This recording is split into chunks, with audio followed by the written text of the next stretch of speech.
O que fica dessa fala deles ali e desse fato concreto aqui, que é essa dívida da Venezuela com o Brasil? Lu, boa tarde Tardelli, boa tarde Gabi, Samantha e todos que estão acompanhando a CNN. Hoje é um dia muito triste, na minha opinião. É um dia que a gente passa vergonha internacional.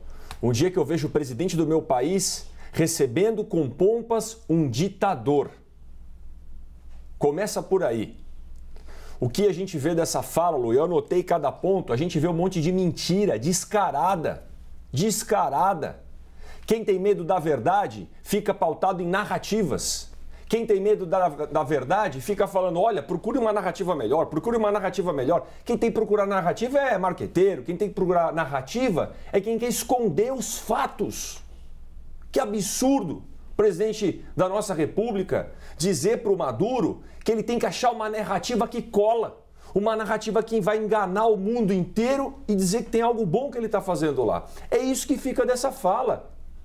O senhor Maduro, o senhor falou que fechou janelas e portas, a gente fechou o Brasil para você que é um ditador. Não fechou para os venezuelanos, não, porque eu fui pessoalmente em Pacaraima, pessoalmente. E vi as crianças saindo da Venezuela, e vi mulheres grávidas, e vi idosos pedindo um prato de comida. E na Operação Acolhida, o Exército acolhendo, junto com a Acnur, junto com todo mundo, o mundo inteiro. Que é isso? O senhor Maduro é procurado pela justiça americana. Vocês podem ver que está circulando na internet aí, reward, sabe aquele negócio de Velho Oeste? Procura-se, recompensa, 15 milhões de dólares. Ele é acusado de narcotráfico pela justiça americana, gente. Que é isso?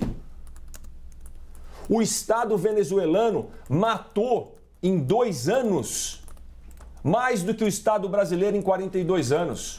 Em 2 anos. 18 pessoas por dia, como o Caio Coppola disse aqui no começo. Execuções extrajudiciais. O Estado venezuelano pega o opositor político, pega todo mundo lá. Execuções extrajudiciais é o nome. Chega de 5 mil pessoas no ano já. Então, ver essas falas, Lu, me enche assim, sabe, de uma dor aqui dentro que eu falo, coitado do povo venezuelano. Mais de 2 milhões já fugiram. Quando diz que estão comendo cachorro, depois falaram, não, isso é mentira, é fake. Mas comida de cachorro estão comendo. Comida de cachorro estão comendo, porque não tem comida mais na Venezuela. Mas tem muita coisa fake circulando, tá, pois? Mas comida de cachorro estão comendo, Lu. Isso é o fim da picada. E aí eu cito Estadão, Veja, todo mundo já publicou. Então, Lu, contra narrativas, temos fatos. E como uma emissora, sabe, que a gente trabalha com fatos, e eu tenho um orgulho aqui, ó, CNN, fact first, né? Primeiros os fatos. Eu pego a pauta aqui, da onde a gente está sentado, para dizer, Lu, não tem narrativa, sabe, que vai salvar as vidas dos venezuelanos que passam fome. Não tem narrativa contra um ditador que não tem eleição, Sim. Não tem nada. É poder atrás de poder, Lu. Então, fico indignado, sabe? Assim, não tem muito mais o que dizer. Essa cena é vexatória para o nosso país. Muito bem. Fato é que, como eu disse, Tardelli, o Maduro vem aqui agora, a Venezuela deve 122 milhões de um empréstimo de 1,5 bilhão de dólares feito pelo BNDES, são 122 milhões agora no total que ainda ficou de dívida, e o presidente Lula deve anunciar durante essa cúpula um plano da Venezuela para retomar o pagamento dessa dívida com o Brasil. Fato também que a Venezuela sofreu aí uma série de sanções dos Estados Unidos e algumas narrativas e muita fake news também rolando quando se trata de Venezuela. O próprio líder venezuelano, não, aliás, foi o presidente Lula que disse que tem gente que não sabe nem onde fica a Venezuela, mas já sabe que lá não tem uma democracia, porque por conta de tantos fatos misturados com fake news e que confundem muito o nosso telespectador e confundem muito o mundo inteiro. Tardelli. Boa tarde a todos, boa tarde Lu, boa tarde Gabi, boa tarde Samantha, boa tarde Poit. A gente tem que separar as coisas, a gente tem que ter muito cuidado, né? Eu estava lembrando aqui agora e me lembrei da visita do presidente Richard Nixon em 1972 à China. Ele foi recebido em pompa e circunstância pelo então secretário do Partido Chinês, Mao Tse-tung. na época em que a Guerra Fria mais estava no auge. E aquela viagem de Nixon, foi porque os Estados Unidos é o dono, sim, da narrativa mundial, foi considerada a semana que mudou o mundo. Ninguém disse, olha, o presidente dos Estados Unidos vai visitar um ditador, vai visitar alguém que nega as liberdades democráticas. Não, muito pelo contrário. Aliás, nessa visita do Nixon aconteceu algo muito interessante. O Ocidente descobriu a acupuntura, porque Nixon teve uma crise de apendicite lá em Pequim.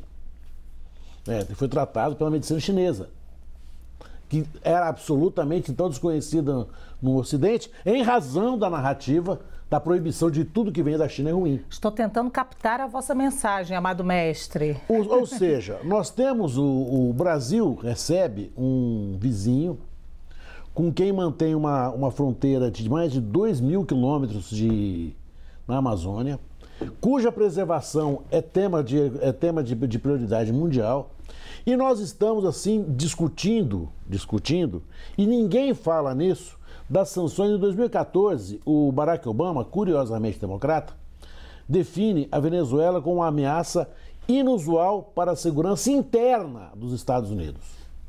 E a partir daí começa a editar uma série de medidas que determinam o bloqueio econômico, que resultam na perda de 80% do PIB venezuelano em 5 anos. A Venezuela hoje tenta se recuperar. É verdadeiro o dado que ele dá de 12% de crescimento. Mas esse crescimento ainda é muito insuficiente para poder fazer frente a tudo que se perdeu rapidamente. Na verdade, a Venezuela foi destroçada pelo bloqueio americano. E quando se fala em bloqueio americano, se fala em bloqueio ao governo venezuelano. Não, são sanções, uma série de sanções. Que quem paga as sanções, quem é? É aquela pessoa que mora lá na Venezuela, que não tem como se defender disso. Então nós precisamos falar sobre isso. Precisamos falar do que é o bloqueio econômico, de como isso afeta a fome das pessoas. Receber um líder de outro país aqui no Brasil, para mim é absolutamente normal, faz parte do jogo de países vizinhos, amazônicos, com interesses comuns. A preservação da Amazônia não é só interesse... A questão Yanomami não é só uma questão brasileira. Há muito mais interesses comuns brasileiros do que propriamente divergências entre Brasil e Venezuela, do que divergências. Olha, a Venezuela cometeu uma série de erros políticos, nós cometemos uma série de erros políticos também. Essa reaproximação é positiva. É extremamente positiva. Nunca deveria ter ocorrido esse afastamento, porque somos vizinhos. O que acontecer na Amazônia venezuelana acontece no Brasil e vice-versa. A Amazônia é uma só. O bioma amazônico é um só. Eu fico pensando, eu discordo do meu amigo Poit, jamais deveria ter sido proibida a presença de alguém aqui que divide a fronteira comigo. Nós temos que discutir isso, seja com quem for. Não é possível a gente receber um Guaidó, um espantalho. Juan Guaidó, que se autodenominou líder também. Um espantalho venezuelano colocado lá pela CIA, certo? Que sim promoveu ataques com tentativa de golpes contra o governo. E nessa guerra de narrativas, eu sugiro às pessoas que procurem também a Telesur, que é a televisão da Venezuela, que tenta desesperadamente dar a versão venezuelana aos fatos oficiais contra ela. Não estou passando pano para a Venezuela, não estou passando pano para as violações de direitos humanos. Nós, no Brasil, não podemos falar de violação de direitos humanos, porque todos os dias nós violamos direitos humanos aqui. Todos os dias. Todos os dias. Sim. Então, é o momento da gente voltar a uma normalidade diplomática, democrática, de vizinhança. Somos irmãos, somos historicamente emanados. Essa separação foi artificial, essa separação não existe entre nós e não podemos comprar a briga de grupos econômicos.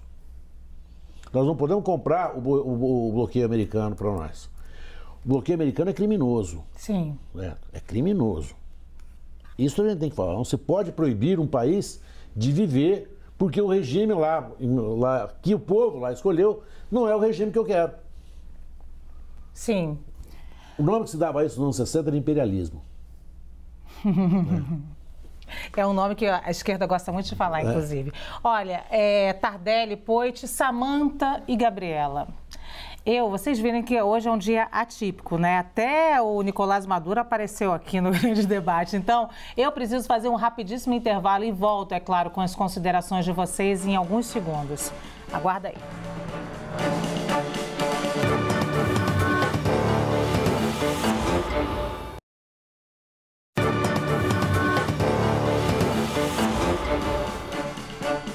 Estamos de volta com o grande debate. Agora eu vou ouvir Samantha e Gabriela. Eu vou começar com a Samantha sobre esse encontro, então, de Nicolás Maduro com o presidente Lula. Afinal, Lula vai conseguir mediar as divergências políticas hoje existentes na América do Sul?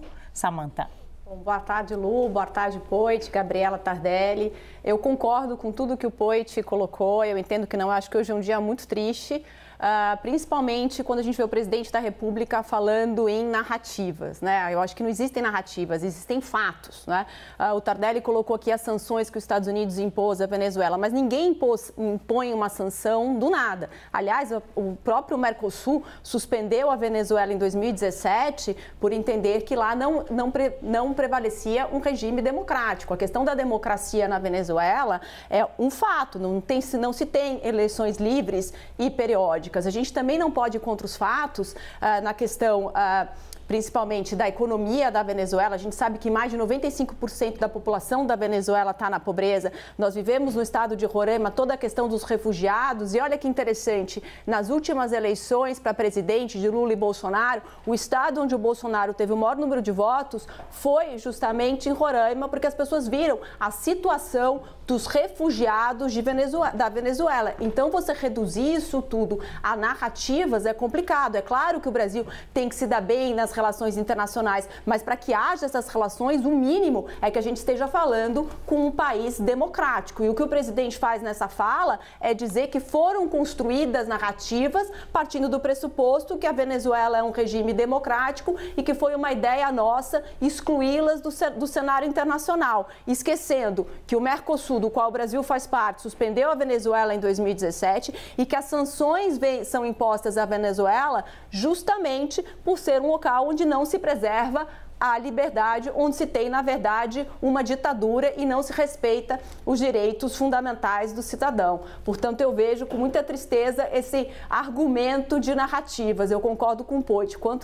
Em face dos fatos, as narrativas não se impõem. Gabriela?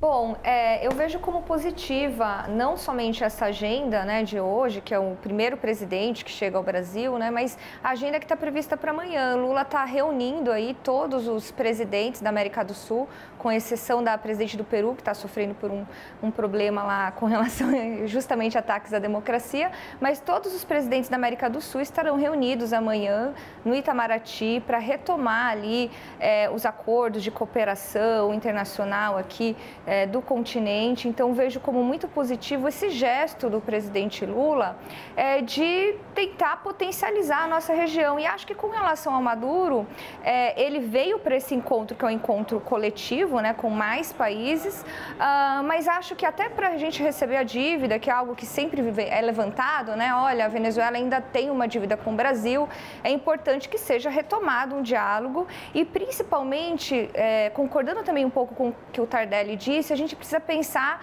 na fronteira, né? A gente tem ali a questão da proteção dos povos indígenas nas fronteiras, a gente precisa manter um mínimo de acordo e de diálogo, né? Para que o Brasil possa também pensar na Amazônia como um todo. Então, vejo como positivo, não estou aqui dizendo que não há problemas com relação às críticas a como é feito, né, o regime democrático, digamos assim, na Venezuela, mas eu acho que o Brasil tem que pensar também nos seus acordos comerciais, lembrando que o Brasil é um exportador para a Venezuela. Essa dívida de 100 e poucos milhões, eu acho que a Lu falou, se eu não me engano, mesmo com essa dívida, o Brasil, nas relações com a balança comercial do Brasil com a Venezuela, sempre foi favorável para o Brasil, né? Então, é importante, sim, a retomada desse diálogo.